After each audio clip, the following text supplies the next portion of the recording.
पहले देखो अभी जैसे मजलिसें होती है तो बोर्ड वगैरह लग जाते, तो एक शहर था वहाँ पे एक बहुत बड़े आदमी के यहाँ पे मजलिस रखी गई थी, मिलाद रखी गई थी, हुजूर की महफिल सजाई गई थी कि हुजूर की आमद मरहबा इस तरह से। तो एक गरीब, बहुत ही गरीब औरत थी, तो उसे ये शौक था कि मैं जाकर महफिल में शामिल हूँ, या मैं भी वहाँ पे जाऊँ, सुनूं, हुजूर की बातें सुनूं, कि उसने सुन रखा था कि जहाँ पे हुजूर की महफिल होती है वहाँ फरिश्ते आते हैं और बोलते ना कि हर जो उनके पसंदीदा जिनके होते हैं, जो महबूब होते हैं, उनके घर में हुजूर तशरीफ लाते हैं कि तो मेरे घर पे भी हो चरागा या रसूल अल्लाह। सुना है कि आप हर महबूब के घर तशरीफ लाते हैं, तो मेरे घर पे भी हो चरागा या रसूल अल्लाह।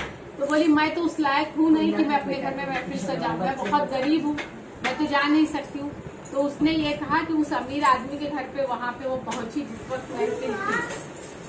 जब वहाँ पे पहुंची तो अब वहाँ सब बड़े बड़े लोग आए हुए थे, भाई ये गरीब फटी हाल बिल्कुल। तो उसे जो वहाँ का दरबान था उसने रोक लिया। वॉचमैन ने कहा तू कहाँ जा रही है इतने बड़ों की महफिल में, तो ये फटा दुपट्टा इससे गंदी हालत में इन्फेक्शन फैलाएगी, अंदर तुझे जाने की इजाजत नहीं। बोले ये तो हुजूर की महफिल है, वो तो आम दावत है, वहाँ कौन रोक सकता है। बोले नहीं नहीं, यहाँ पे ऑर्डर है, जिनके पास कार्ड होगा वही एंट्री मिलेगी, दूसरों को एंट्री नहीं मिलेगी। और बेचारी रोई धोई इतनी इल्तिजा की कि मुझे उनकी महफिल में शामिल होना है, मुझे उनकी महफिल में जाना है, लेकिन उसको एंट्री नहीं दी उन लोगों ने। तो वो रोती हुई मायूस हो गई। तो उसकी जो छोटी सी बच्ची थी वो बोली कि अम्मी आप ना तुम बिल्कुल परेशान मत हो, आप घर चले। जबरदस्ती उनको पकड़ के लेके आए। अब उनका टूटी फूटी झोपड़ी थी, जो भी घर था, तो उसने क्या किया, उसको अच्छे से मट्टी से उसको बोली मैं अच्छे से उसको लीप देती हूँ, सब साफ करती हूँ, और हम दोनों बैठ के ही नात पढ़ेंगे।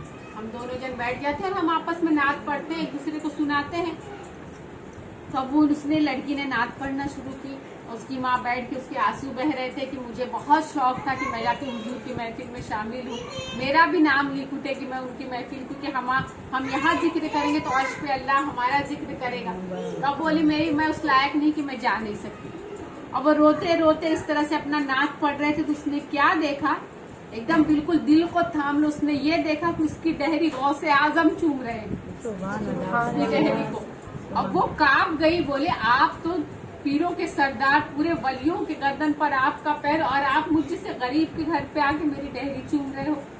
तो बोले मैं तुम्हारी डहरी नहीं चूम रहा हूँ, मैं उस डहरी को चूम रहा हूँ जहाँ हुजूर तशरीफ फरमान। बोले मैं उस डहरी को चूम रहा हूँ जहाँ हुजूर तशरीफ फरमाए। तो बोले इतनी बड़ी फजीलत मुझ गरीब के यहाँ, बोले कि वो जहाँ पे भी दिल से जो पुकारता है वहाँ हुजूर पहुँचते हैं। बस ये हो कि वो इंसान दिल से उस तरह से पुकारे। तो वहाँ पे तो इसलिए इस तरह से जो महफिल जहाँ सजाई जाती है, हम लोग दुनिया भर की बातें करते हैं, दुनिया भर की हम लोग बैठ के सब इसकी उसकी गिबत बुराई भलाई करते हैं, लेकिन वो महफिल पे फरिश्ते लानत भेज के जाते हैं। और जहाँ अल्लाह का जिक्र होता है, वो जिक्र अल्लाह फरिश्तों में हमारा जिक्र करता है फक्र के साथ, कि तुमने ये कहा था कि आदम की औलाद को तुम पैदा कर रहे हो, आपस में लड़ाई करेंगे, झगड़ा करेंगे, फसाद करेंगे, देखो ये बैठ के मेरा जिक्र कर रहे हैं। तुमने तो मेरा जलवा देखा है, तुमने तो मुझे देखा है, समझा है, लेकिन वो लोग बिना देखे बिना जाने, मुझे बिना देखे मेरी तारीफ और तौसीफ कर रहे हैं, मेरी नातो सना, मेरे हमदो सना कर रहे हैं। तो मैं उन बंदों का ज्यादा शुक्रगुजार बनूं कि मैं तुम्हारी इबादत, तुम तो देख की इबादत, तुमको एक वक्त मुकर्रर कर दिया है कि तुम्हें इस वक्त कोई सजदे में है, कोई रुकू में, इस तरह से उनका वही सिर्फ काम है, लेकिन उनके अंदर नफसानी ख्वाहिशात नहीं है कि हमें दुनिया भी देखना है और हमें आखिरत भी देखना है, और हमें दुनिया को साथ में लेकर चलना है, उसको सब साथ में लेते हुए भी हम इबादत कर रहे हैं। तो हमारी इबादत अफजल है, इसलिए अशरफुल मखलूकात क्यों कहा गया है, कि हम लोग दुनिया में रह के दुनिया की सारी चीजों को झेलने के बावजूद शैतान आज हमारे नस नस में दौड़ रहा है, फिर भी हम लोग को अल्लाह ने क्या फरमाया शैतान को, शैतान ने कहा तू इस आदम जात के लिए मेरी इबादत को ठुकरा रहा है और मुझे तू जन्नत से निकाल रहा है, मैं उन्हें हमेशा उनको इसी तरह से मैं बहकाऊंगा कयामत तक। तो अल्लाह ने फरमाया जो मेरे नेक बंदे होंगे तू उन्हें बहका नहीं पाएगा, तू उनके ऊपर हावी नहीं हो पाएगा। तो हमें शैतान की तरफ चलना है कि हमें अल्लाह के बताए हुए रास्तों पर चलना है, ये हमारे ऊपर है। तो जहाँ कहीं भी अगर ये मजलिस होती है, जिक्र होती है, उसके लिए इनकार मत किया करो, क्योंकि यहाँ हम जिक्र कर रहे हैं, हमारा जिक्र आसमानों में अल्लाह फरिश्तों में फख्र के साथ ही इस बात की गवाही देता है कि देखो मेरे बंदे इस तरह से जमा होकर اور اللہ کا ذکر حمد و ثنا کر رہے ہیں. اور جہاں بھی ان کی نعت پڑھی جائے گی دل سے پڑھی جائے گی. آج یہاں ہم پڑھ رہے ہیں ایک فرشتہ مقرر ہے کہ کہاں پہ ذکر الہی ہو رہا ہے, کہاں ان کے اوپر نعت. کیونکہ دیکھو اللہ نے نماز پڑھنے کا حکم دیا, اللہ نے روزہ رکھنے کا حکم دیا, اللہ نے زکوٰۃ دینے کا حکم دیا, ہر چیز کا حکم ہے. لیکن اللہ نے یہ کسی چیز میں نہیں, ان اللہ ملائکۃ یصلون علی النبی یا ایھا الذین آمنوا صلوا علیہ وسلموا تسلیما. میں خود درود و سلام بھیجتا ہوں اپنے محبوب کو, تو اے بندو تم بھی بھیجو.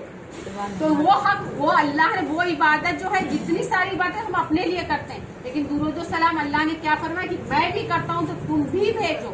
یہ اللہ نے حکم دیا ہے وہ چیز کا, اور اس کا لکھی جا رہی. اور ایک ایک ورڈ جو ہے نا, برا نہیں ماننا. اب مجھے سب چائے بولتے ہوں گے بہت لیٹ پڑتی ہے, لیکن اللہ معاف کرے, میں ایک ایک ورڈ بھی سوچتی ہوں میرا چھوٹ جاتا ہے, کیونکہ ایک ورڈ کی مجھے 10 نہیں کی. اور یہ جو کتاب ہے اتنی جلالی پیر کی کتاب ہے, ان کا نام ہے, تو اس میں کبھی بھی کوتاہی مت کرنا. جو بھی پڑھنا دل سے پڑھنا, نہیں تو مت پڑھنا.